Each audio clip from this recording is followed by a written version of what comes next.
नमो वासुदेवाय। ओम नमो भगवते वासुदेवाय।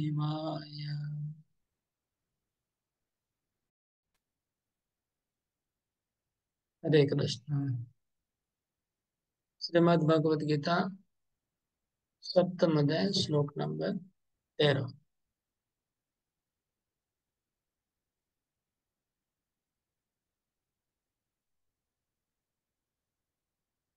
यद प्रथम श्लोक नंबर 1 থেকে 7 भगवान ভগবত তত্ত্ব কৃষ্ণ তত্ত্ব কি, কৃষ্ণ যে কি, ভগবান যে কি, এটা আলোচনা হয়েছে। 1 থেকে 7 ভগবান হচ্ছে আহ দুটো শক্তিরই তিনি নিয়ন্ত্রক, দুটো শক্তির উৎস, বহিরঙ্গা শক্তি আর অন্তরঙ্গা শক্তি। মানে জড়া প্রকৃতি আর পরা প্রকৃতি, চেতন প্রকৃতি দুটোই তিনি উৎস। তাই জন্য সমগ্র জগৎ ওনার থেকে সৃষ্টি হয়েছে, এটা আমরা চর্চা করলাম। আর 8 থেকে 12 এই শ্লোকে অর্জুন মানে ভগবানকে কোথায় কোথায় আমরা দৈনন্দিন জীবনে দেখতে পারি, অনুভব করতে পারি, এটা আলোচনা হলো। মানে ভগবান জলের মধ্যে স্বাদ, পৃথিবীর মধ্যে গন্ধ, সূর্যের আর চন্দ্রের আলোক ভগবান, বলবানের বল, বুদ্ধিমানের বুদ্ধি, তপস্বীদের তপ। এইভাবে ভগবানকে আমরা সর্বত্র অনুভব কিভাবে করা যায় সেটা ভগবান বললেন। এবার শ্লোক নম্বর 13। ত্রিভির্গুণময়ের ভাবে येभि सर्वमिदं जगत् मोहितं नाभिजानाति मामभ्यो परमव्ययम्। विश्वात्मा अनुवाद पढ़ो।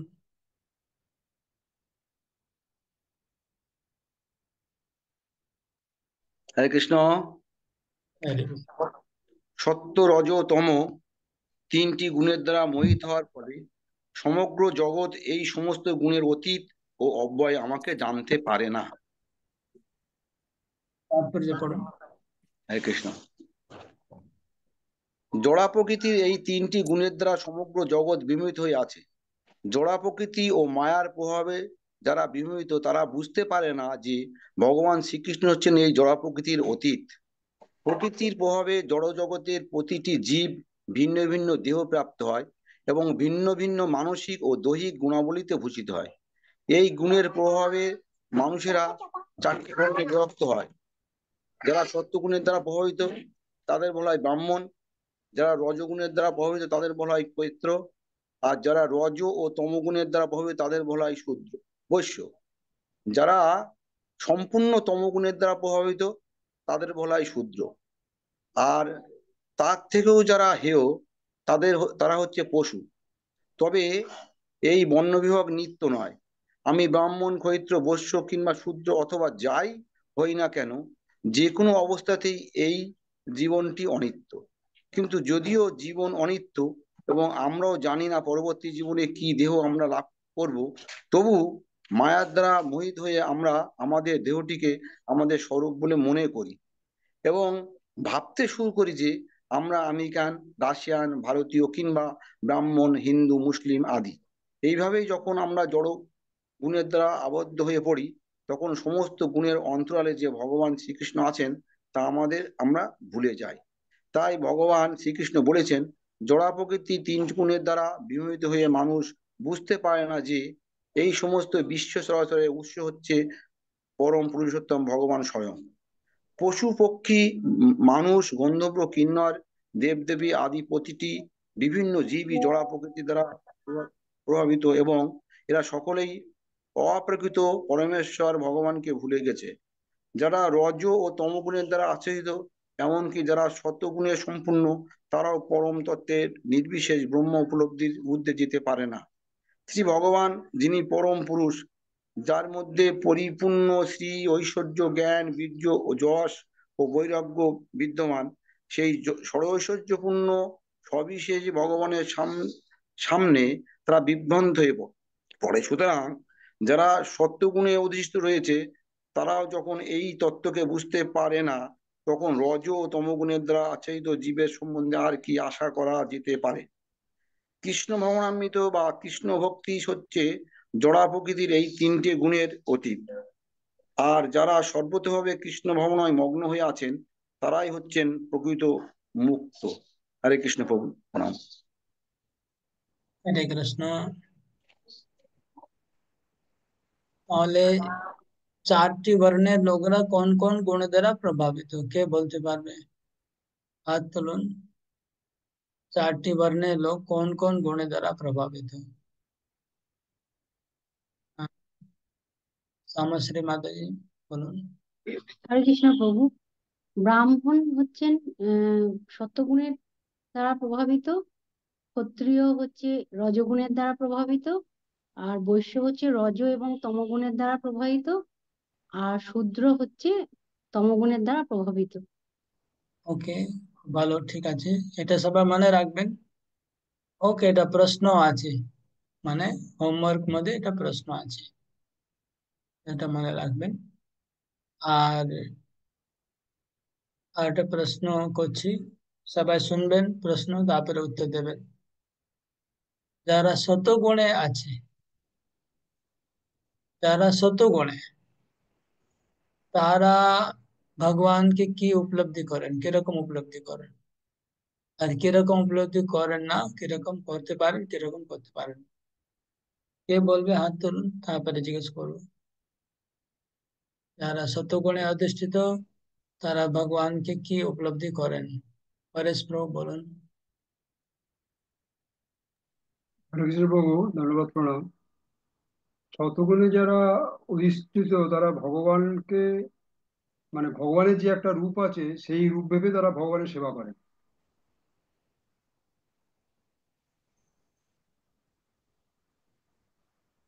কমপ্লিট হলো না, আনসারটা ইনকমপ্লিট। আর কে বলবে?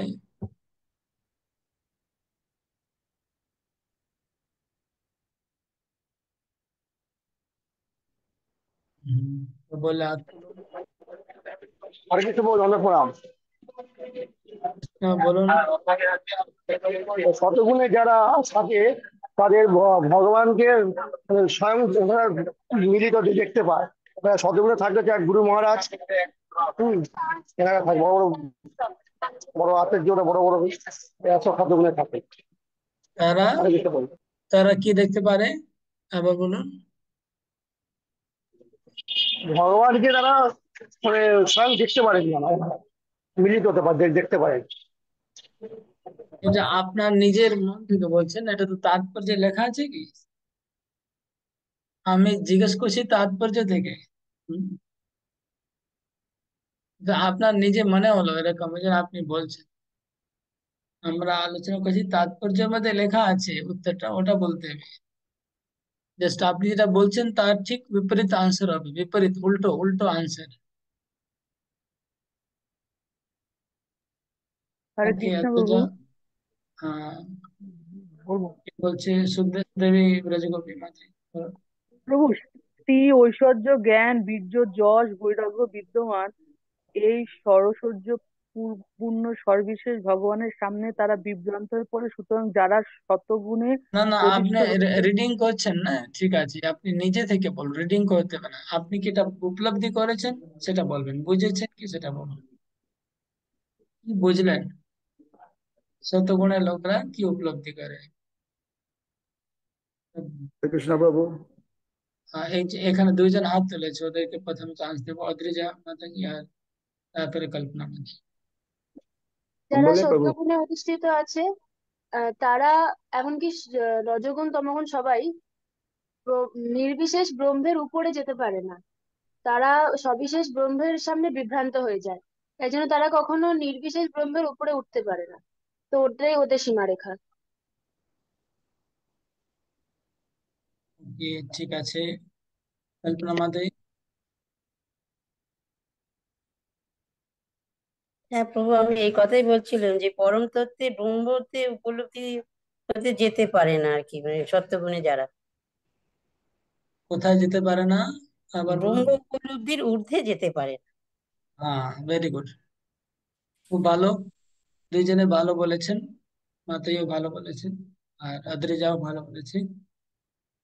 শতগুণে অধিষ্ঠিত তারা, এখানে লেখা আছে যে ভগবানের নির্বিশেষ ব্রহ্ম উপলব্ধির উপরে যেতে পারে না।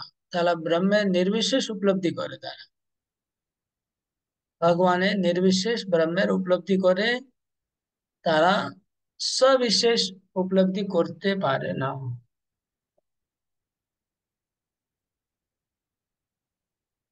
তাহলে এখন যে নকুল হরিপ্রভু বলছিলেন যে যারা সত্যগুণে আছে তারা সবসময় ভগবানকে দেখেন, এটা কি হবে তাহলে?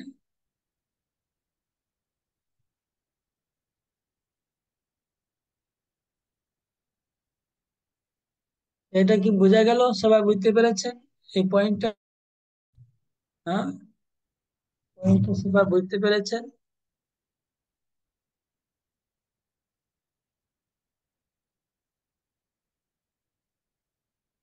তাহলে এগিয়ে যাচ্ছি। ওকে, নেক্সট শ্লোক।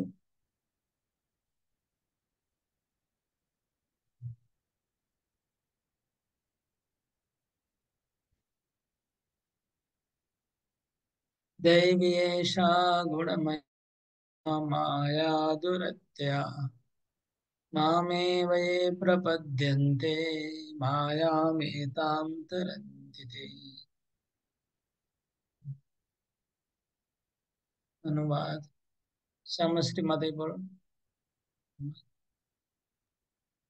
হরে কৃষ্ণ প্রভু।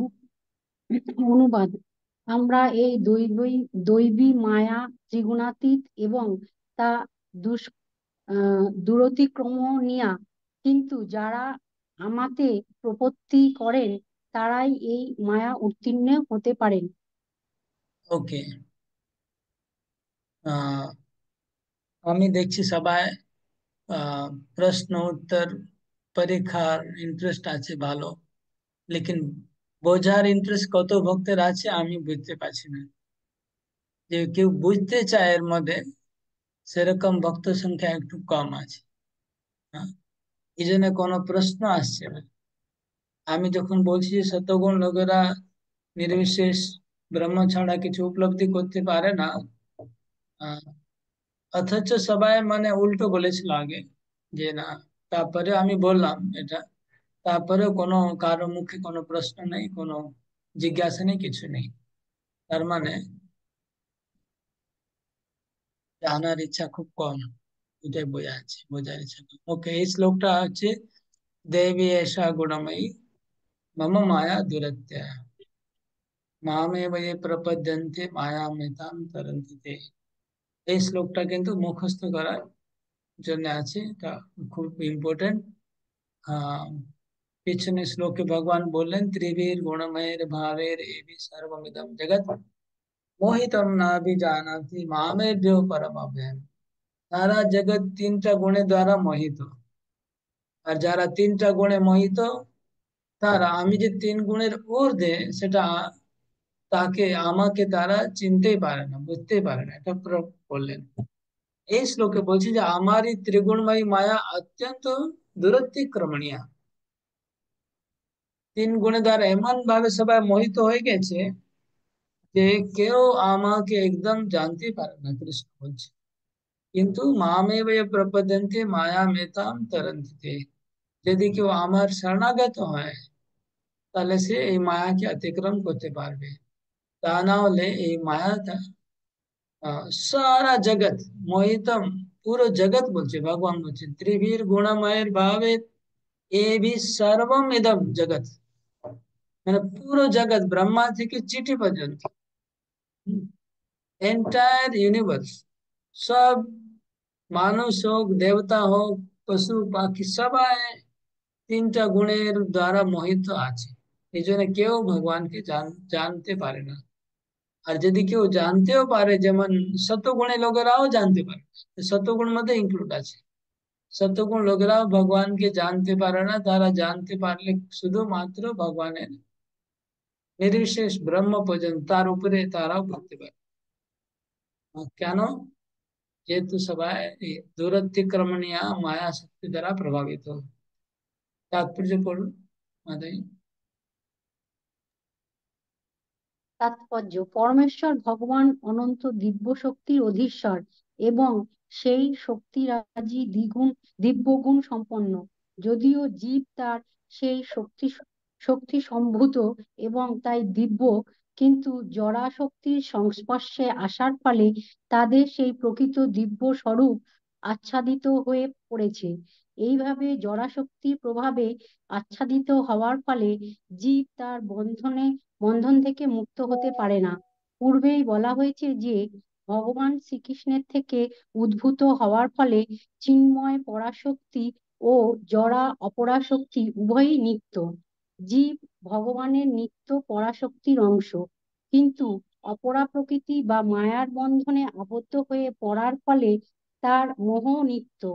তাই জড়জগতের বন্ধনে আবদ্ধ জীবকে বলা হয় নিত্য বদ্ধ। জড়জগতের সময়ের হিসেবে কেউ বলতে পারে না জীব কবে বদ্ধ অবস্থা প্রাপ্ত হয়েছে। তাই এই জড়জগতের বন্ধন থেকে মুক্ত হওয়া তার পক্ষে অত্যন্ত কঠিন। জড় প্রকৃতি যদিও ভগবানের অনুৎকৃষ্টা শক্তি, তবুও পরমেশ্বর ভগবানের পরম ইচ্ছার দ্বারা পরিচালিত হওয়ার ফলে ভগবানের উৎকৃষ্টা শক্তি জীব তাকে অতিক্রম করতে পারে না বা তার প্রভাব থেকে মুক্ত হতে পারে না। অনু অনুৎকৃষ্টা শক্তি, অনুৎকৃষ্টা জড়া শক্তি বা মায়াকে ভগবান এখানে দৈবী বলে অভিহিত করেছেন, কেননা তা ভগবানের সঙ্গে সম্পর্কিত। ভগবানের ইচ্ছা শক্তি দ্বারা পরিচালিত হওয়ার ফলে এই অপরা প্রকৃতি নিকৃষ্ট হওয়া সত্ত্বেও অদ্ভুতভাবে সৃষ্টি এবং বিনাশের কাজ করে চলেছে। এই সম্বন্ধে বেদে বলা হয়েছে, মায়াং তু প্রাকৃতিং বিদ্যান বিদ্যা মায়ানী নং তু মহেশ্বরম। মায়া যদিও মিথ্যা অথবা অনিত্য, তবুও মায়ার অন্তরালে রয়েছে পরম জাদুকর পরম পুরুষ ভগবান, যিনি হচ্ছেন পরমেশ্বর, পরম নিয়ন্ত্রক। ওকে, গুণের এক মিনিট, এক মিনিট আমাকে একটু এখন হোয়াইট বোর্ড বের করে একটু বোঝাতে লাগবে, নাহলে কিছু বুঝতে পারবে।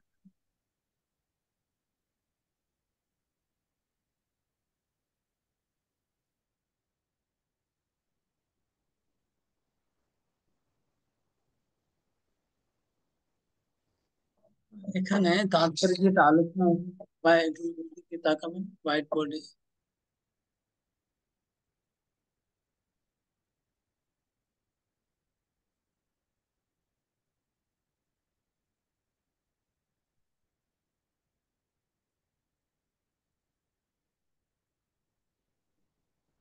এখানে কৃষ্ণ আছে,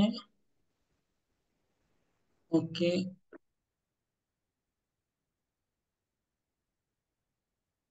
কৃষ্ণের আমরা আগে আলোচনা করেছি দুটো প্রকৃতি, এটা জড়া প্রকৃতি, যেটা নিকৃষ্টা। তো নিকৃষ্টা জড়া প্রকৃতি মানে ম্যাটেরিয়াল নেচার, জড়া প্রকৃতি। জেপি লিখছি জড়া প্রকৃতি, ঠিক আছে। এটা হচ্ছে নিকৃষ্টা মানে ইনফেরিয়র, নিকৃষ্টা শক্তি। নিকৃষ্টা এন লিখছে, এন নিকৃষ্টা জড়া প্রকৃতি, এটা জড়া প্রকৃতি নিকৃষ্টা। আর জীবাত্মা, আত্মা হচ্ছে উৎকৃষ্ট প্রকৃতি, উৎকৃষ্ট প্রকৃতি লিখছি, ঠিক আছে। কিন্তু এই আত্মা উৎকৃষ্ট হলেও এই জড়া প্রকৃতির মধ্যে আবদ্ধ হয়ে গেছে। এই আমাদের শরীরটা তো জড়া প্রকৃতির তৈরি, তাই তো। তো প্রশ্ন হচ্ছে উৎকৃষ্ট শক্তি মানে সুপিরিয়র এনার্জি এই নিকৃষ্ট প্রকৃতির আন্ডারে কেন আসছে, এর কারণটা কি? এটা প্রভুপাদ আলোচনা করছেন যে আমরা হচ্ছে চেতন প্রকৃতি, উৎকৃষ্ট প্রকৃতি। উৎকৃষ্ট হওয়া সত্ত্বেও আমরা নিজের বন্ধনে কেন পড়লাম? হম কোন এই জড় জড় পদার্থ তো আমি, জড় পদার্থ যেমন এই টেবিল আছে, যেমন চেয়ার আছে, হ্যাঁ, যেমন এই বোতল আছে, এদের কি শক্তি আছে আমাকে নিয়ন্ত্রণ করবে? হতে পারবে না, তাই না? কিন্তু আমি নিয়ন্ত্রণ করতে পারবো। আমি চেতন, আমি জড় পদার্থকে নিয়ন্ত্রণ করতে পারি, কিন্তু জড় পদার্থ চেতনকে নিয়ন্ত্রণ করতে পারে না। কিন্তু এখানে তো তাই দেখছি না, এই যে শরীরটা তো জড়, শরীরটা জড়, মনটা জড়, আর আমি ভিতরে চেতন। তো আমি তো এখন জড় মধ্যে আবদ্ধ তো রয়েছি। জড় প্রকৃতি তো আমাকে বর্তমান নিয়ন্ত্রণ করছে। যেমন আমার শরীরটা টায়ার্ড হয়ে গেলে আমাকে ঘুমাতে হবে, আমি কি শরীরের বিরুদ্ধে কাজ করতে পারবো? পারবো না। আমার শরীর যদি বলে এখন তুমি ঘুমাও, আমি জবরদস্তি জেগে থাকতে পারবো না। তার মানে আমি জড় প্রকৃতির অধীনে চলে এসেছি।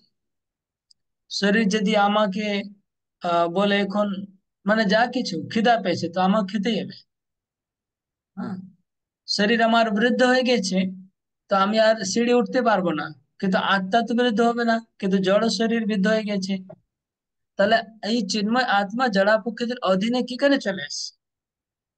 এটা তো সাধারণ প্রবলেম। আর সিরিয়াস প্রবলেম কি, শরীরের মধ্যে কাম ক্রোধ লোভ আসছে, তো আত্মা প্রভাবিত হয়ে যাচ্ছে কামের দ্বারা, ক্রোধের দ্বারা, আর পাপ করছে, তাই তো। আত্মার মধ্যে তো নেই কাম ক্রোধ লোভ, কোথায় আছে? শরীরের মধ্যে, মনের মধ্যে। তাহলে এই আত্মাকে এই জড়া প্রকৃতি কিভাবে প্রভাবিত করছে? হ্যাঁ, যখন তমগুণ আসছে শরীরের মধ্যে, আমাকে ঘুমাতেই হবে। যখন রজগুণ শরীরের মধ্যে আসছে, আমাকে দৌড়াতে হবে।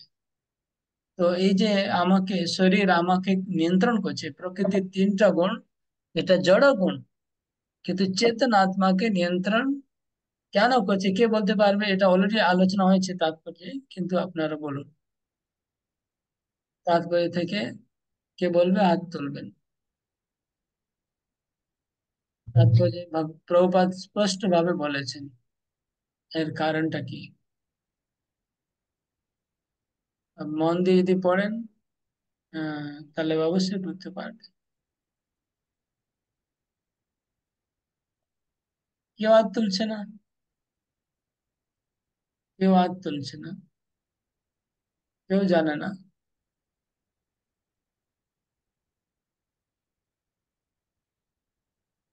কেউ হাত তুলছে না কেন? তার মানে আপনাদের কিছু জানার ইচ্ছা নেই, শেখার ইচ্ছা নেই, এটাই আমি আর কি কনক্লুড করবো এছাড়া? হরে কৃষ্ণ প্রভুজি। হাত জড়া তুলবেন, প্রকৃতির প্রথমে হাত তো তুলবেন তারপরে বলবেন। আমি তো যে বলছি বারবার হাত তুলতে। অসিত পাটোয়ারি প্রভু বলবেন, अनम्यूट করতে হবে। হরে কৃষ্ণ প্রভু, ধন্যবাদ, প্রণাম প্রভু। আরে বাবা, প্রভু,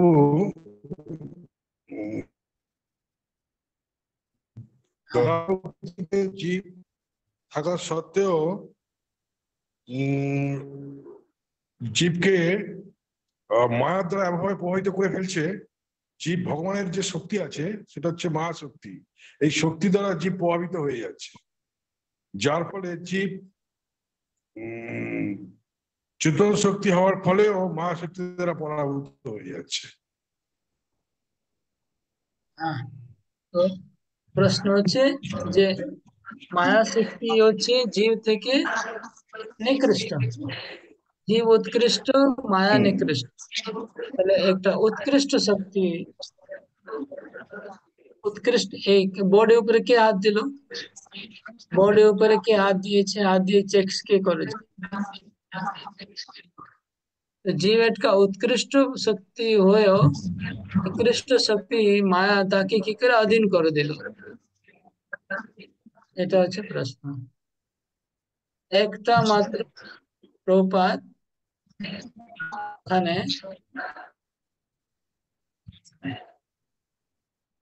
তাৎপর্য শুধু একটা শব্দ আছে উত্তরে, অনলি ওয়ান ওয়ার্ড। সেই প্রভু শব্দটা কি? কারণ কারণ দুটোই ভগবানের দ্বারা সৃষ্ট। আর একটু স্পষ্ট। প্রভুপাদ উত্তর দিয়েছেন। ইংলিশে তো খুব স্পষ্ট আছে, বাংলা একটু উজ্জ্ব হয়ে গেছে। একটা শব্দ আছে, একটা শব্দে প্রভুপাদ উত্তর দিয়েছেন, ওয়ান ওয়ার্ড। ওয়ান ওয়ার্ড, একটা শব্দ কি বলুন? ঈদ আহ, তো বন্ধ। যারা হাত তুলেছেন তিনজন। শ্যামকান্ত মাঝি বলুন।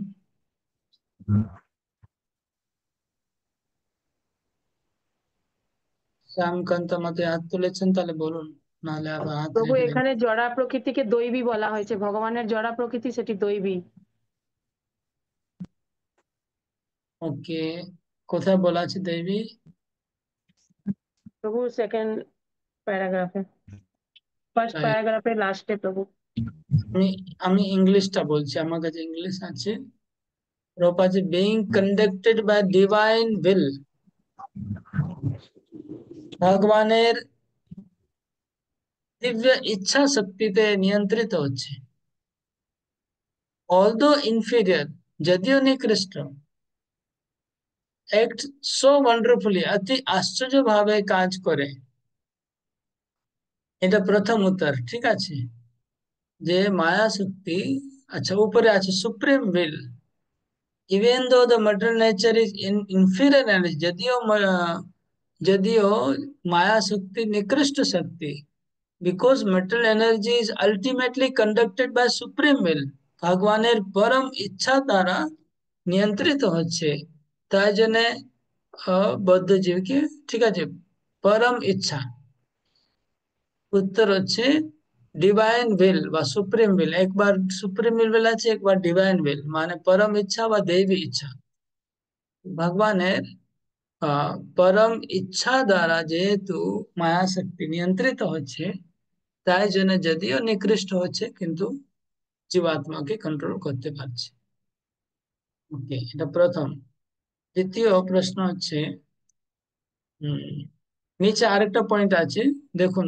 বৈদিক শাস্ত্রে লেখা আছে, মায়াম তো প্রকৃতিম বিদ্যাম মাইনাম তো মহেশ্বরম। এইটা হচ্ছে আনসার। মায়াম তো প্রকৃতিম বিদ্যাম মাইনাম তো মহেশ্বরম। যদিও মায়া হচ্ছে নিকৃষ্ট শক্তি, কিন্তু মাই, মাই মানে কি? যে মায়াকে নিয়ন্ত্রণ করে সে হচ্ছে মাই, মানে জাদুঘর। যেমন জাদুঘর অনেক জাদু করতে পারে, ঠিক সেরকম পরম জাদুঘর ভগবানের হাতে মায়া নিয়ন্ত্রিত হচ্ছে, তাই জন্য অনেক চমৎকারী কাজ করছে মায়া দেবী। ওকে, এটা হচ্ছে উত্তর। মায়াম তুম প্রকৃতিম বিদ্যাম, মায়া হচ্ছে, কিন্তু মাইনম তো মহেশ্বরম, কিন্তু মহেশ্বর সুপ্রিম ঈশ্বর পরমেশ্বর, তিনি হচ্ছে সেই জাদুঘর। সেই জাদুঘর মায়া দেবীকে কাজে লাগে, চমৎকারী কাজ করাচ্ছে। তাই জন্য নিকৃষ্ট, যেমন জাদুঘর কি করছে, এটা ভেলকিবাজি দেখিয়ে মানুষকে, মানে সাধারণ এটা হাত চালে কি করে, এমন এমন করছে যে মনে হচ্ছে মানুষ মরে গেছে, পাখি জন্ম হচ্ছে, এসব অনেক কিছু দেখাচ্ছে না জাদুঘর। তো সেই পাখির মধ্যে কোনো পাওয়ার নেই, সেই আহ সেই সেই সব জিনিসগুলোর মধ্যে কোনো পাওয়ার নেই। পাওয়ার হচ্ছে সেই যে জাদুঘর জাদু দেখাচ্ছে, তার কিছু, তার যে কারামত আছে, তার জন্য এটা করতে পারছে।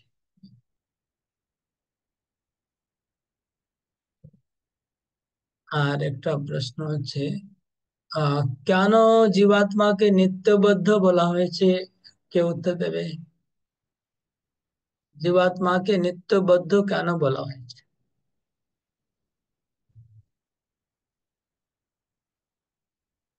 দেখুন, বই পড়তে পারেন, কিন্তু তারপরে নিজের কথা বুঝিয়ে বলতে, না বুঝতে পারেন তাহলে বলবেন না। বই থেকে রিডিং করে শুনে দিলে কাজ হবে না। আপনার বুঝেছেন কিনা, না রিডিং করে বলুন, তারপরে বোঝানো হবে। কল্পনা মতে আত্মাকে নিত্যবদ্ধ কেন বলা হয়েছে? জড় জগতের বন্ধনে আবদ্ধ জীবকে বলা হয় নিত্যবদ্ধ। কেন? প্রশ্ন হচ্ছে ও কেন? কেন হচ্ছে, হরে কৃষ্ণ। উম, এই জড়জগতের অন্য বন্ধন। অন্য কেউ আপনি বুঝেন নেই তো কেন বলবেন? আগে বুঝে নেন ভালো করে, তারপর প্রশ্নটাই বুঝে নেই, উত্তর কি বলবেন? বন্দিতা মাতা জি। হরে কৃষ্ণ প্রভু, দণ্ডবত প্রণাম। জীব ভগবানের নিত্য পরাশক্তির অংশ, কিন্তু অপরা প্রকৃতি বা মায়ার বন্ধনে আবদ্ধ হওয়ার ফলে তার তার মোহ নিত্য। তাই জড়জগতের বন্ধনে আবদ্ধ জীবকে বলা হয় নিত্যবদ্ধ। হয়নি, এটা লেখা আছে কিন্তু আনসারটা আরো আছে, এটা কমপ্লিট। পরেশ কপাট। কৃষ্ণপ্রভু, জীব কখন বদ্ধ অবস্থা প্রাপ্ত হবে এবং কোনো বদ্ধ অবস্থা কখন মুক্ত হবে সে জীব নিজেই জানে না, সেই জন্যই জীবকে বলা হয় নিত্যবদ্ধ। নিজে না জানলে কি নিত্যবদ্ধ বলা হবে? ধরুন আমি কখন খাবো সেটা জানি না, আমার প্রসাদ, তার মানে কি আমি নিত্য খাচ্ছি এটা বলতে পারবো কি? কিছু তো কমন সেন্স থাকতে হবে না উত্তরের মধ্যে, কিছু তো বুঝে উত্তর দিতে হবে। কিছু বোঝার চেষ্টা করুন, তারপরে উত্তর দিন।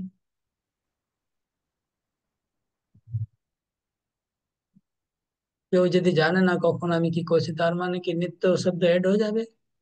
সে তো অজানা হয়ে গেল, তাকে নিত্য বলা হবে না।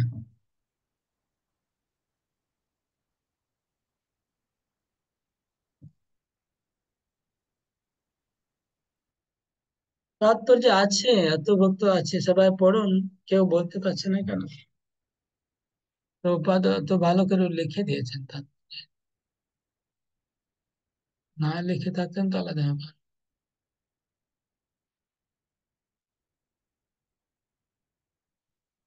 কি রোহিণী কুমার, তুমি হাত তুলছো আবার রেখে দিচ্ছ, তুলছো আবার, কি কি ব্যাপার? হরে কৃষ্ণ প্রভু, জীব নিত্যবদ্ধ এই কারণে, কারণ জীব আহ, আত্মা পরমাত্মা গুণগত ভাবে এক। আর যেহেতু ভৌতিক জগতে সাময়িক ভাবে মায়ার দ্বারা বিভ্রান্ত, তাই সে নিত্যবদ্ধ। হুম, বলো না। প্রভু একটা বলবো? হ্যাঁ, বলার জন্য তো সবাইকে রিকোয়েস্ট করছি বারবার। প্রভু এখানে একটা জায়গায় বলছে যে দুটোই যেহেতু ভগবানের থেকে সৃষ্ট হয়েছে, আর যে জীব উৎকৃষ্ট হলেও আর মায়া শক্তি নিকৃষ্ট হলেও, যেহেতু ভগবানের ইচ্ছার দ্বারা পরিচালিত হচ্ছে, তাই জন্য ভগবানের ইচ্ছা ছাড়া জীব মায়া শক্তি অতিক্রম করতে পারে না। তাই জন্য সে নিত্য বদ্ধ হয়ে রয়েছে। আগের পয়েন্ট গুলো সব ঠিক আছে, কিন্তু তাই জন্য এটা ঠিক না, তাই জন্য নিতে পারবে না। না, এখানে লিখেছে যে তার প্রভাবে আহ মানে অতিক্রম করতে পারে না বা তার প্রভাব থেকে মুক্ত হতে পারে না। ওকে, আমি পড়ছি। হুম,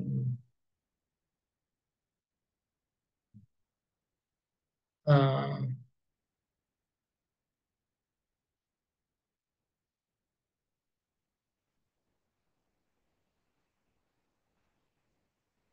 এখানে দেখুন, এখানে আমি আমার অ্যাকচুয়ালি আমার কাছে যেটা আছে ওটা ইংলিশ ভার্সন আছে, আমি এটা শেয়ার করছি আমারটা। আজকে আমি বাংলা খুলিনি, আর আমার মার্কার আছে ইংলিশটাই।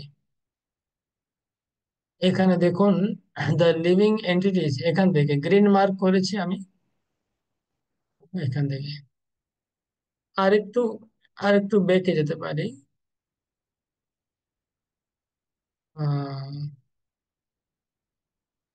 ওকে, এখান থেকে the living entities belong to eternal superior nature of the Lord.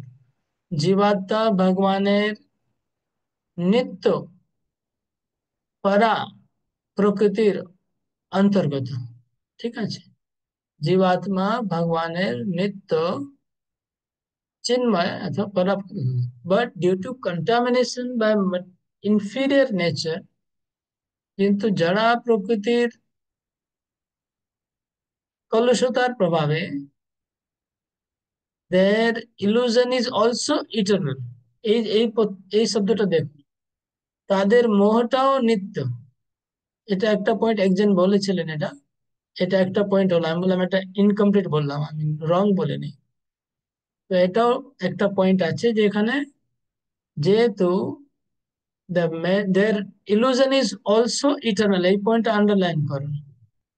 মানে বাংলায় কি আছে, বাংলায় কি লেখা আছে এই লাইনটা পড়ুন, এখান থেকে পড়ুন একটা লাইন, রিডিং করুন এখান থেকে। পূর্বে পূর্বেই বলা হয়েছে যে ভগবান শ্রীকৃষ্ণের থেকে উদ্ভূত হওয়ার ফলে চিন্ময় পরাশক্তি ও জড় অপরাশক্তি উভয়ই নিত্য। জীব ভগবানের নিত্য পরাশক্তির অংশ, কিন্তু অপরা প্রকৃতি বা মায়ার বন্ধনে আবদ্ধ হয়ে পড়ার ফলে তার মোহও নিত্য। এক মিনিট, এটা তার মোহ নিত্য, কার মোহ নিত্য? জীবাত্মা। জীবাত্মা, জীবাত্মার মোহ নিত্য, এটা এক পয়েন্ট, ঠিক আছে। তারপরে লাইনটা পড়ো আবার আগে। হুম। কিন্তু অপরা প্রকৃতি বা মায়ার বন্ধনে আবদ্ধ হয়ে পড়ার ফলে তার মোহও নিত্য। তাই জড়জগতের বন্ধনে আবদ্ধ জীবকে বলা হয় নিত্যবদ্ধ। আরেকটা লাইন, হ্যাঁ, আহ তারপরে। জড়জগৎ জড়জগতের সময়ের হিসাবে কেউই বলতে পারে না জীব কবে বদ্ধ অবস্থা প্রাপ্ত হয়েছে। তাই ওকে, এই এইটা এটা হচ্ছে answer. No one can trace out the history of his becoming condition, এটা পরেশ কাপারপু বলেছিলেন। ওকে, কিন্তু আমি ওটাকে অবজেকশন করেছিলাম, আমার অবজেকশন করার পিছনে একটা কারণ ছিল, পরে বলছি কেন অবজেকশন করলাম। No one can trace out the history of his becoming condition at a certain date and in material history, এটা হচ্ছে আনসার। ম্যাটেরিয়াল হিস্ট্রি মানে জাগতিক ইতিহাস। তো জড় জাগতিক ইতিহাসে মধ্যে কোনো ডেট খুঁজে বের করা যাবে না যে এই আত্মা কবে এই সংসারে বন্ধনে পড়েছে, এটা একটা কারণ, এই জন্য তাকে নিত্যবদ্ধ বলা হয়। আর যেহেতু আত্মা নিত্য প্রকৃতির অংশ, আত্মা, আর তিনি জড়া প্রকৃতি দ্বারা মোহিত হচ্ছে, তাই জন্য তার মোহটাকেও নিত্য বলা হচ্ছে। দুটা কারণ, দুটা কারণ আমি বললাম অলরেডি। এটা কে আবার বলতে পারবে? আমি বললাম ইতিমধ্যে, কে ধরতে পেরেছেন নাকি আবার বলতে হবে আমাকে? দুটো কারণ বললাম, আমি যেটা বললাম রিপিট করুন যদি কেউ বুঝতে পেরে থাকেন, নাহলে আবার বলতে হবে, তাহলে আমি বলবো আবার। আহ বলুন, কি নাম? শ্যামকান্ত মাতে বলুন, কি বুঝতে পারলেন দুটো কারণ? প্রভু শ্রীকৃষ্ণের থেকে উদ্বুদ্ধ হওয়ার ফলে চিন্ময় প্রকৃতির অংশ জীব, কিন্তু কিন্তু অপরা শক্তির প্রভাবে, কিন্তু অপরা শক্তির মায়ার বন্ধনে আবদ্ধ হয়ে জীব বদ্ধ। আর একটা হলো যে মানে এই মেটেরিয়াল ওয়ার্ল্ডে কেউ এটা বলতে পারবে না যে জীব কখন বদ্ধ হলো, মানে ডেট সময় বলা যাবে না। সেই জন্য জীব আহ কবে বদ্ধ অবস্থা প্রাপ্ত করেছে, তাই জীব নিত্যবদ্ধ। পার্থপ্রভু। হরে কৃষ্ণ প্রভু। প্রথম পয়েন্ট জি হচ্ছে প্রভু, যে আত্মা হচ্ছে নিত্য, কিন্তু তিনি অপরা শক্তি বা মায়ার মায়ার সঙ্গে যখন তিনি মানে আমাদের যেটা নিকৃষ্ট প্রকৃতি যখন প্রবেশ করছে, তার ফলে তার মোহ নিত্য হয়ে পড়ছে, এটা একটা পয়েন্ট। আর একটা হচ্ছে জড়জগতের আর একটা হচ্ছে জড়জগতের সময় হিসাব কেউ বলতে পারছে না, তাই জন্য তিনি বদ্ধ অবস্থা প্রাপ্ত হয়েছে। ওকে, তো ও দুটো আর একটা পয়েন্ট। পয়েন্ট কি হতে পারে, যে এই যে যে তিনটে গুণের প্রভাবে, সপ্তগুণ এবং তমগুণ রজগুণের প্রভাবে, জীব যেহেতু জড়জগতে প্রবেশ করেছে, তার স্বরূপ ভুলে গেছে, যে আমি যে নিত্য কৃষ্ণ দাস সেটা আমি ভুলে গেছি, এটাও কি কারণ হতে স্বরূপ পারে? ভুলে গেছে, আর স্বরূপ ভুলে যাওয়ার ডেটটা জানা নেই, এই জন্য নিত্যবদ্ধ। স্বরূপটা যে কবে ভুললো, স্বরূপটা ভুলে গেছে তো, স্বরূপটা হ্যাঁ। কবে ভুলেছে, কতদিন হয়েছে ভুলে যাওয়াটা? শরীফ ভুলে যাওয়া মানে তো বদ্ধ, সে বদ্ধ এখন এই প্রথম পয়েন্টটা আপনারা মনে হয় অ্যাটলিস্ট সবাই না বুঝতে পারলো এক দুজন তো বুঝতে পারে, তাহলেও আমার পরিশ্রমটা আমি মনে করব কাজে লাগলো। দেখুন বোঝার চেষ্টা করুন, ফার্স্ট পয়েন্টটা খুব অত্যন্ত সূক্ষ্ম পয়েন্ট, মানে এটা কেউ বলতে পারবে না, কেউ বোঝাতে পারবে না আপনাদেরকে, বুঝতে পারছেন? চেষ্টা করুন বোঝার। ফার্স্ট পয়েন্টটা খুবই ডিফিকাল্ট আছে, কিন্তু যদি বুঝতে পারলে অনেক প্রশ্নের সমাধান হয়ে যাবে। তো প্রথম পয়েন্টটা হলো, আমি এখানে লিখছি বোর্ডে, এটা লাইন আমি ড্র করছি, ঠিক আছে? এর উপরে হচ্ছে নিত্য নিত্য আধ্যাত্মিক চিন্ময় প্রকৃতি, spiritual spiritual nature, spiritual nature বা চিন্ময় প্রকৃতি, পরা প্রকৃতি, ঠিক আছে না? আর এখানে হচ্ছে জড়, জড় অনিত্য, জড় অনিত্য প্রকৃতি, এটা জড় প্রকৃতি, অনিত্য প্রকৃতি আর অপরা প্রকৃতি, ঠিক আছে? তো যেহেতু আত্মা হচ্ছে, আত্মা প্রকৃতি হচ্ছে নিত্য, ঠিক আছে? আত্মা এখানে আছে নিত্য, এই জায়গা আছে, কোথায় আছে আত্মা? নিত্য প্রকৃতিতে আছে। এখন নিত্য প্রকৃতিতে আত্মা আছে, আর নিত্য প্রকৃতিতে সে মোহিত হচ্ছে, বোঝার চেষ্টা করো।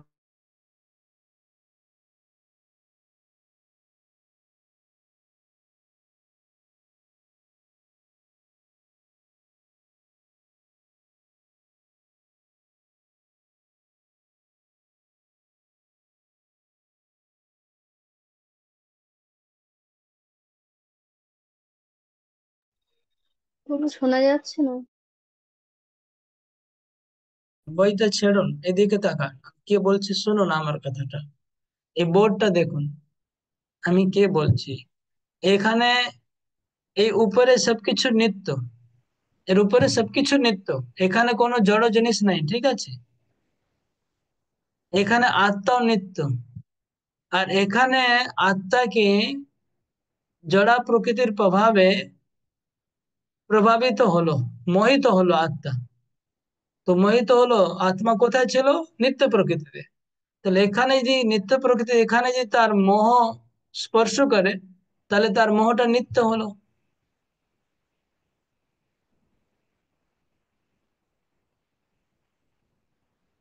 যেহেতু নিত্য কালের মধ্যে স্পর্শ করলো তাকে মোহ, এটা হচ্ছে নিত্যকাল। আর এটা হচ্ছে জড়কাল, জড়কাল মানে হচ্ছে পাস্ট প্রেজেন্ট ফিউচার, ঠিক আছে? পাস্ট প্রেজেন্ট আর ফিউচার মানে অতীত কাল, বর্তমান কাল আর ভবিষ্যৎ কাল। কিন্তু চিন্ময় জগতে অতীত বর্তমান কিছু নেই, ওখানে কি? ওখানে সবকিছু নিত্য, ওকে, নিত্যকাল। ওখানে খালি বর্তমান কাল আছে, ওখানে এই আপনার পাস্ট আর ফিউচার নেই, ওকে, খালি বর্তমান কাল। তাহলে এই মোহটা কোথায় ধরলো? বর্তমান কালে ধরলো, নিত্যকালের মধ্যে ধরলো, বোঝা গেল? যেহেতু আত্মা নিত্যকালের মধ্যে অবস্থান করছিল, আর তখন তাকে মোহ ধরেছে, তাহলে মোহ ধরেছে কোথায়? ওখানে। তাই জন্যে তার মোহটা হলো নিত্য মোহ, এটা প্রথম কারণ। আর দ্বিতীয় কারণ হচ্ছে, এই মোহটা যে কবে ধরলো তার কোনো হাদিস নেই। কেন?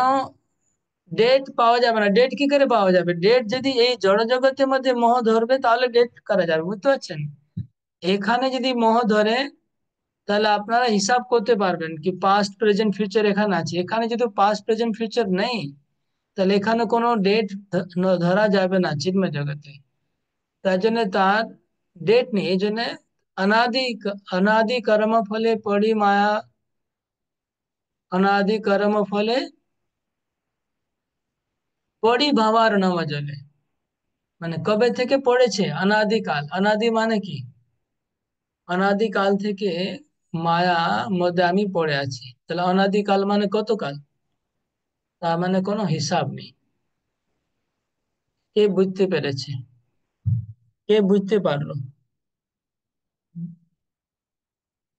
हाँ, ও रोहिणी বলবো। कुमार की বুঝলে তুমি? বলো, रोहिणी कुमार কি বুঝেছো? তো অ্যাকচুয়ালি আমরা যখন চিন্ময় জগতে থাকি নিত্য, তখনই আমাদের মোহটা ওখানে মানে যদি সৃষ্টি হয়, তাহলে মোহটা তো নিত্য হয়। আর এটা ফার্স্ট সেটা কার, রাইট? উম, তারপর ওকে, असित पटारी प्रभु। হরে কৃষ্ণ। হরে কৃষ্ণ প্রভু। চিন্ময় জগতে সবকিছু নিত্য। ও এখানে জড় প্রকৃতি অনিত্য, অপরাশর হচ্ছে এখানে। এখানে পাস্ট প্রেজেন্ট ফিউচার আছে, বাট চিন্ময় জগতে অনলি ফর প্রেজেন্ট, ওখানে কোনো ফিউচার নেই। তো মোহ যখন চিন্ময় জগতে আছে তখন ওটা নিত্য হয়ে যাচ্ছে। আর কবে এই মোহ ওখানে এন্টিটি নিয়েছে এটা জানা নেই। মানে জড় প্রকৃতি যেমন পাস্ট প্রেজেন্ট ফিউচার আছে, কাউন্ট করা যাচ্ছে, কিন্তু চিন্ময় জগতে যেহেতু পাস্ট প্রেজেন্ট ফিউচার নেই, যার ফলে এটা অনাদি কাল, মানে কখন অন্ত বা শুরু কেউ জানা যাচ্ছে না। ভেরি গুড, আপনি বুঝতে পেরেছেন, কনসেপ্টটা বুঝতে পেরেছেন আপনি। কারণ চিন্ময় জগতে যেহেতু পাস্ট প্রেজেন্ট ফিউচার নেই, তার জন্য ওখানে যখন আত্মাকে মোহ ধরছে, তো তার ওখানে তো কোনো ক্যালেন্ডার নেই, তাহলে ডেট ওখানে ওখানে ওই জায়গাতে সবকিছু নিত্য। ওখানে কোনো ক্যালেন্ডার সিস্টেম নেই যে আজকে এতদিন হয়ে গেল, 1 বছর 2 বছর, কোনো ওখানে যেহেতু নিত্যকাল, ওখানে তো কারো মৃত্যু নেই, জন্ম নেই, তাহলে কোনো আয়ু নেই যে এখন 20 বছর বয়স হয়েছে, 50 বছর, তাহলে হিসাব কি করে হবে? তাই জন্য ওখানে কোনো হিসাব রাখার কোনো সিস্টেমই নেই। এই জন্য চিন্ময় জগতে আত্মা মোহিত, চিন্ময় কালের মধ্যে মোহিত হওয়ার ফলে আত্মা জড় জগতে কবে এসছে, কিভাবে এসছে, কতদিন ধরে, এটা কোনো হিসাব করা যাবে না। জড় জড় আমাদের যে ক্যালকুলেশন, সেটা জড় ক্যালকুলেশন। তো জড় ক্যালকুলেশন দিয়ে আত্মার পতনের ডেট ইত্যাদি কিছু খুঁজে পাওয়া যায়, এই জন্য আত্মাকে নিত্যবদ্ধ বলা হচ্ছে। হম, অন্তত একজন তো বুঝতে পেরেছেন। আচ্ছা পার্থ, কি বোঝা গেল? হরে কৃষ্ণ প্রভু, ধন্যবাদ, প্রণাম। বলছি তাহলে প্রভু চিন্ময় জগতে মানে সময় বা কালের কোনো হিসাব নেই। যেমন না, অনন্ত কোটি ব্রহ্মাণ্ডে যেমন সত্য যেটা দাপর কলি চক্রাকারে আবর্তিত হচ্ছে, ওখানে সেরকম সবই নিত্য, মানে ওখানে সময় বা কাল কোনো প্রভাব পড়ে না, তাই জন্য ওটাকে না, নিত্য বলা হচ্ছে। একদম একদম ওখানে কোনো কালের প্রভাব নেই। ওখানে মানে ভগবান সত্যতা দ্বাপর কলিনি একটাই। ভগবান এক জায়গায় বলছিল our consciousness is our consciousness is polluted due to material world. মানে যখনই আমরা জড়জগতে প্রবেশ করছি, তখনই আমাদের মধ্যে কলুষতা প্রবেশ করছে। কিন্তু যখন হুম, আমরা চিন্ময় জগতে থাকছি, তখন তখন আমাদের সবকিছুই নিত্য, মানে কলুষতা আমাদেরকে গ্রাস করতে পারছে না। এটাই হচ্ছে ব্যাপার। Right, right. ওখানে হরে টাইম ক্যালকুলেশন, ওখানে টাইম হরে ক্যালকুলেশন। হ্যাঁ, প্রভু, একটা প্রশ্ন আছে এটা এখানে, যে নিত্য প্রকৃতিতে তো মায়া শক্তি কোনো কাজ করে না, তাহলে সেই নিত্য প্রকৃতিতে আমাদের মোহ কিভাবে আসতে পারে? ওকে, ওটা কি এখানে কি প্রশ্ন আছে না তুমি প্রশ্ন করছো? এটা হ্যাঁ, এটা তোমার প্রশ্ন না? হ্যাঁ, হ্যাঁ। ওকে, ওকে। নিত্য প্রকৃতির মোহ কিভাবে আসতে পারে, এই এই ব্যাপারটা প্রভুপাদ বলছেন আমরা বুঝতে পারবো না, মানে এটা আমাদের বোঝা যাবে না, এটা বোঝা যাবে না। বলছে আমরা এখন বদ্ধ দশায় আছি, তো চিন্ময় দশা থেকে বদ্ধ দশায় আমরা যে কি করে এসছি, অসংখ্য কোটি জীব আছে, কোন জীব কিভাবে কেন কেন ভগবান থেকে দূরে সরে গেল, একটা কারণ আমরা যখন ভগবানকে দেখে আমাকে ভগবানের মতো আমরা হতে ইচ্ছা করি। আমি মনে করি আমি ভগবান মতো স্বতন্ত্র, ভগবান থেকে স্বতন্ত্র হয়ে ভোগ করতে চাই। এটা যখনই আমি ইচ্ছা করছি, তখন ওখানে মায়া দেবী তুরন্ত আমাদের ধরে নেয়। মায়া দেবী সঙ্গে সঙ্গে আমাদের গ্রাস করবে, যেখানে থাকি না কেন। ঠিক আছে, এই ইচ্ছাটা জাগলেই মায়া দেবী গ্রাস করবে।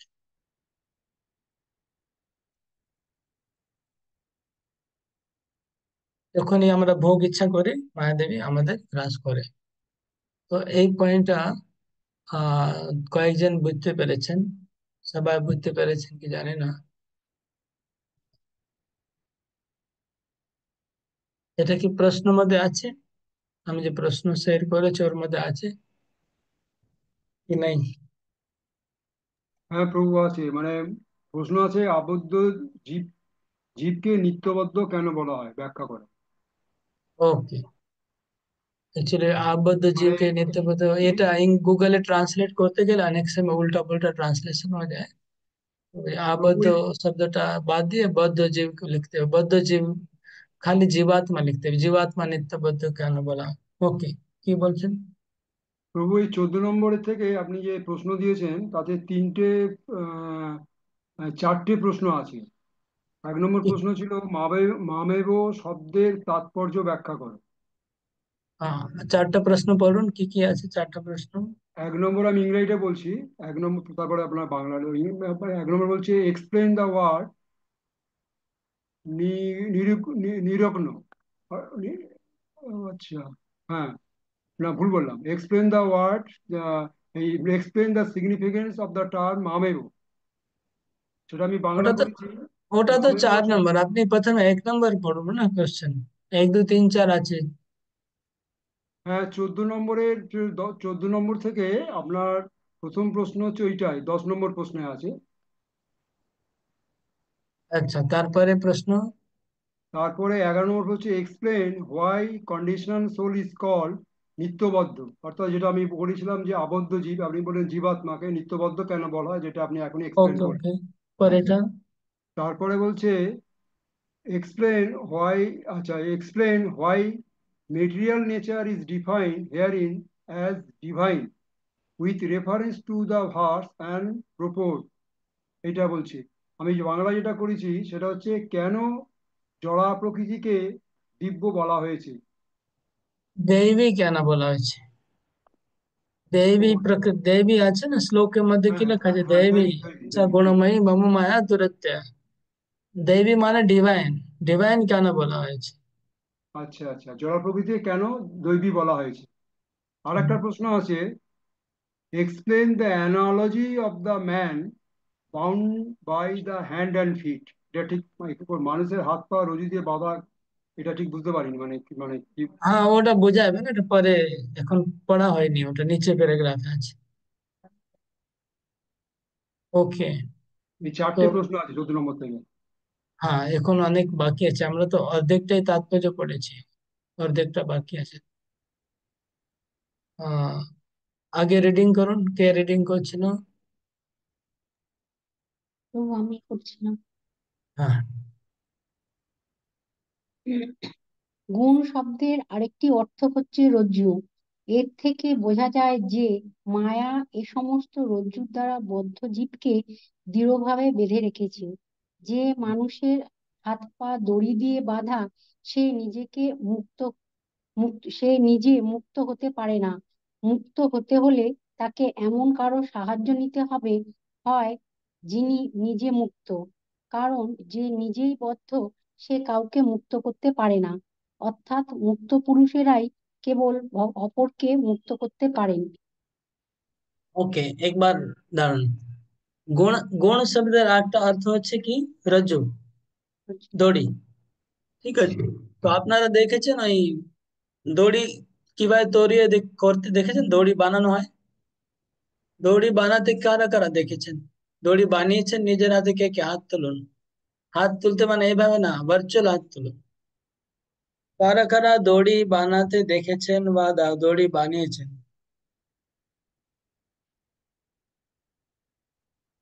মাত্র 2 জন। আপনারা কোন অন্য কোন লোক থেকে এখানে জন্মগ্রহণ করেছেন নাকি স্বর্গ থেকে না পৃথিবী থেকে? কোন লোকের বাড়ি থেকে দড়ি তড়ি তৈরি হয় না? ওকে, তো দড়ি কিভাবে তৈরি হয়? তিনটা তিনটা সুতোকে এরকম করলে দড়ি তৈরি হয়। তারপরে তিনটা সুতো আবার তিনটা তিনটা তিনটা করে আবার এরকম করতে হবে, আবার আবার মোটা হবে। আবার তিনটা দিয়ে আবার এরকম করলে আবার মোটা হবে। তাহলে তিনটা দড়ি দিয়ে একটা দড়ি তৈরি হয়, তিনটা গুণ, গুণ মানে রজ্জু। তাহলে তিনটা গুণ দিয়ে আপনার বড় রশ্মি তৈরি হয়, আবার তিন তিন করে বাড়তে থাকে। ঠিক সেরকম এই প্রকৃতির সব কিছু তিনটা গুণ, যেমন দড়ি তিনটা সুতো দিয়ে দড়ি হয়, ঠিক সেরকম সব কিছু তিনটা গুণ দিয়ে, মানে কি বলে ওটা বাংলা আমি বলতে পারছি না, মানে তিনটাকে জড়িয়ে জড়িয়ে জড়িয়ে সব তিনটা জড়িয়ে আচ্ছা বানানো আচ্ছা। হয়। বেদ হ্যাঁ, খুব দড়ি দিয়ে পেঁচানো হয়। পেঁচানো। তো এই তিনটা গুণকে পেঁচিয়ে পেঁচিয়ে সব তৈরি করা হয়েছে, জড় জগতে সতগুণ রজগুণ তমগুণ, মানে ওরও ওতপ্রোত ভাবে এই তিনটা গুণ সব জিনিসের মধ্যে ঢুকে আছে, বুঝা আছে? এটা হচ্ছে গুণ, গুণ শব্দের এরকম আমাদের শরীরটাও তিনটা গুণ দিয়ে তৈরি। এবার যদি আপনার দড়ি, তিনটা দড়ি যদি খুলে ফেলেন, তিনটাকে যদি আলাদা করেন, তাহলে দড়ি থাকবেই না। যদি আপনি কোনো কারণে মাথাটা কেটে দেন দড়ির, আর তিনটাকে আলাদা করে দেন, তাহলে আর দড়িটা অস্তিত্বই থাকবে না। ঠিক সেরকম যদি তিনটা গুণকে আমরা আলাদা করে দিই, সতগুণকে আলাদা করি, রজগুণকে আলাদা করি, তমগুণকে আলাদা করি, তাহলে আর প্রকৃতি প্রলয় হয়ে যাবে, এই সংসারটাই থাকবে না, জড় জগতই থাকবে না। জড় জগৎ তৈরি হয় যখন তিনটা গুণের মিশ্রণ হয়, আর যখন তিনটা গুণ আলাদা হয়ে যায় তখন প্রলয় হয়ে যায়। তো এই এই জন্য এটা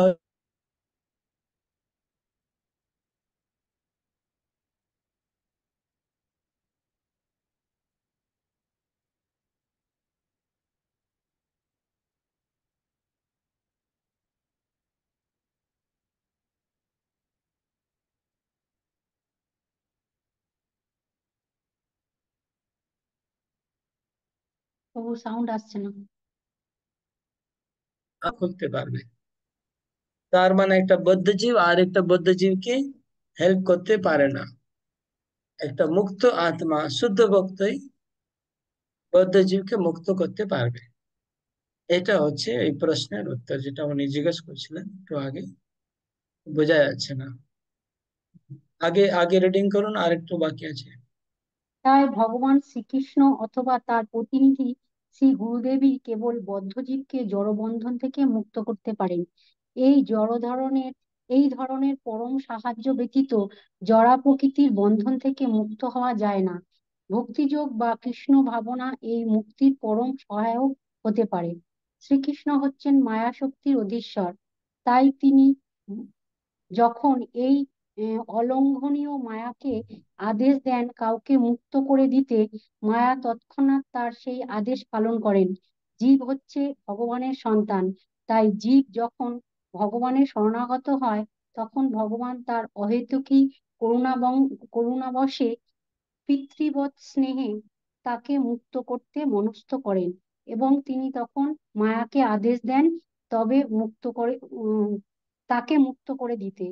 তাই ভগবানের চরণ কমলে শরণাগত হওয়াটাই হচ্ছে কঠোর জড়া প্রকৃতির কবল থেকে মুক্ত হওয়ার একমাত্র উপায়। ওকে, তাহলে এখানে কি এইটা আপনারা আহ মানে একটু মন দিয়ে এটা বিচার করবেন, চিন্তা করবেন যে ভগবান হচ্ছে বাবার মতো, তার সন্তানকে মায়াদেবী ধরেছে। এখন মায়াদেবী তো ধরেছে ভগবানের ইচ্ছাতেই ধরেছে, মায়াদেবী ভগবানের ইচ্ছাতেই বদ্ধজীবকে ধরে ফেলেছে। কিন্তু যখন জীবাত্মা ভগবানের শরণাপন্ন হচ্ছে, তখন ভগবান করুণাবশত এই বদ্ধ জীবকে সংসার থেকে উদ্ধার করতে মনস্থ করছেন, যে ঠিক আছে, এই জীবটা আমার শরণাগত হচ্ছে, একে আমি আমার ধামে এখন নিয়ে যাব।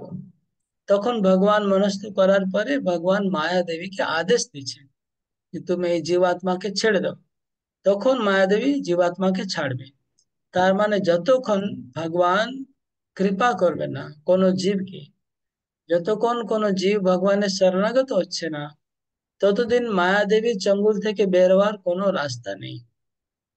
তাহলে যারা জ্ঞানী আছে, যোগী আছে, কর্মী আছে, যারা নিজের অহংকার বশত ভয়ঙ্কর তপস্যা করছে, অনেক কিছু করছে, কিন্তু মায়ার চঙ্গুল থেকে তারা কখনো বেরোতে পারবে না।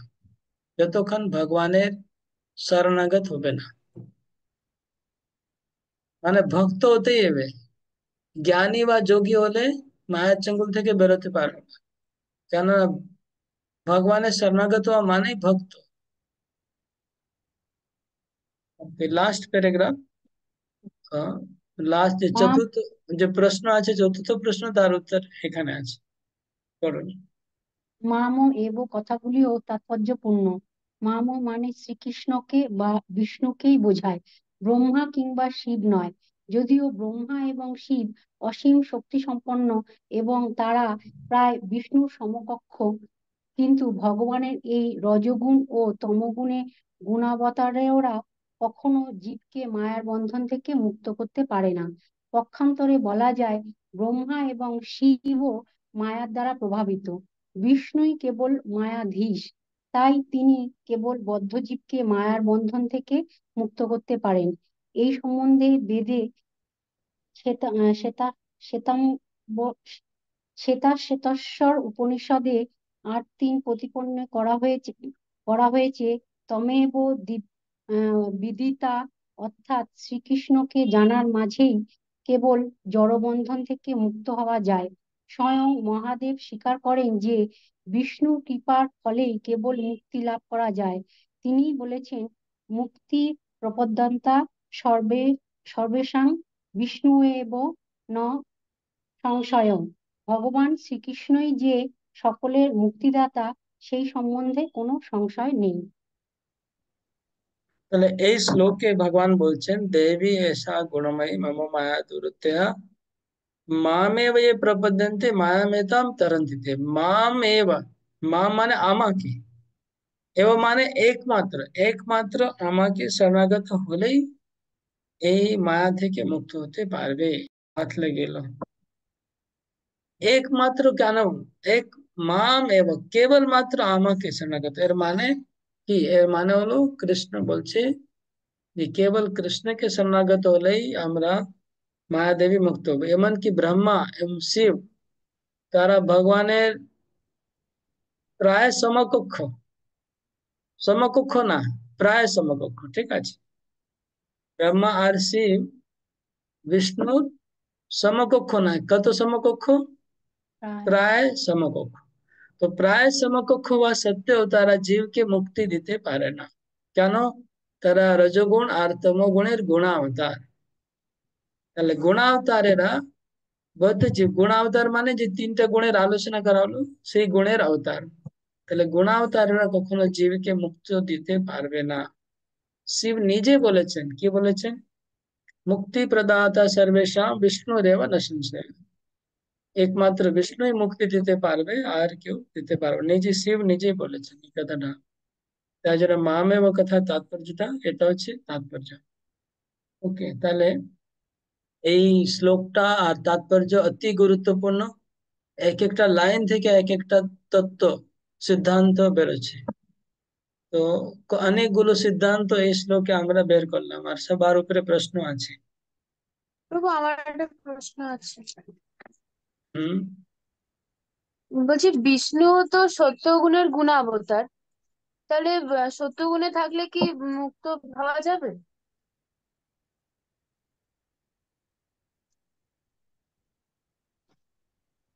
আবার বলো আমার, আবার বলো প্রশ্নটা। বলছি, বিষ্ণু বিষ্ণুকেও তো সত্যগুণের গুণাবতার বলা হয়। ওকে, তো তাহলে তাহলে কি সত্যগুণে থাকলে কি মুক্ত হওয়া যাবে? ওকে, আহ আমরা যদি শতগুণে থাকি, হুম, তাহলে মুক্ত হুম। হতে পারবো এরকম না। কিন্তু শতগুণের যে অবতার বিষ্ণু, ওনাকে যদি বিষ্ণুর শরণাগত হয় তাহলে মুক্ত হতে পারবো। কিন্তু বিষ্ণু শতগুণের অধীনে নয়, তিনি শতগুণের নিয়ন্ত্রণ করছেন, তিনি শতগুণের ঊর্ধ্বে। হম। আর ব্রহ্মা और শিব এনারাও রজগুণ আর তমগুণের অধীনে নয়, ওনারা তমগুণকে রজগুণকে নিয়ন্ত্রণ করছে, ওনারা দুইজনেও। কিন্তু বিষ্ণু এনার দুইজন থেকে উপরে। আর তিনি সত্যগুণকে নিয়ন্ত্রণ করছেন, তিনি সত্যগুণের উপরে, অনেক উপরে।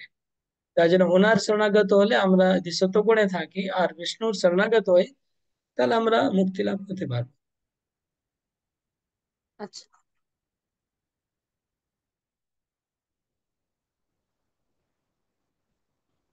তাহলে নিত্যবদ্ধ কনসেপ্টটা আর কে বুঝতে পেরেছে? শ্যামকান্ত মাঝি কি কতটা বুঝতে পেরেছে? অখিলনাথ কতটা বুঝতে পেরেছে? সোমনাথ প্রভু কতটা বুঝতে পেরেছে? হরে কৃষ্ণ প্রভু। আত্মা নিত্য, এবং আত্মা যখন নিত্য তখন নিত্যকালেই সে মায়ার তাকে মোহ স্পর্শ করলো। আত্মাকালেই যেহেতু তাকে মোহ স্পর্শ করলো, তাই তার বন্ধনটা নিত্য। এটা একটা পয়েন্ট। মোহটা নিত্য, মোহ মোহ মোহটা নিত্য হয়ে গেল, মানে মোহটা যেহেতু তাকে ধরলো, সেহেতু মোহটাও তার সাথে মানে নিত্যকালের জন্য সেও নিত্য হয়ে গেল মোহটা। রাইট। আর কবে হলো এই সময় বলা যাবে না, কেননা চিন্ময় জগৎ সময়ের দ্বারা প্রভাবিত নয়। সেখানে প্রেজেন্ট কাল, প্রেজেন্ট পাস্ট ফিউচার নেই, মানে সময়কে দিয়ে আমরা ওখানে সময় বের করতে পারবো না। এটা জড় জগতের জন্য সময়টা। তাই কোন সময়ে তাকে মায়াটা গ্রাস করলো সেটা সময় বলা যাবে না। চিন্ময় জগৎ সময়ের ঊর্ধ্বে। তাই জন্য অনাদিকাল বলা হয় অথবা নিত্যবদ্ধ বলা হয়। নিত্য কথা বলা হয়। অনাদি মানে কি? অনাদি অনাদি মানে, অনাদি মানে কি বাংলা শব্দ? মানে মানে যার মানে আদি নেই, কোনো সৃষ্টির শুরু নেই। বিগিনিং নেই। অনাদি মানে যার বিগিনিং নেই, মানে নিত্য, নিত্যই হলো। অ্যাটেন্ডেন্স নিচ্ছি। তো একটা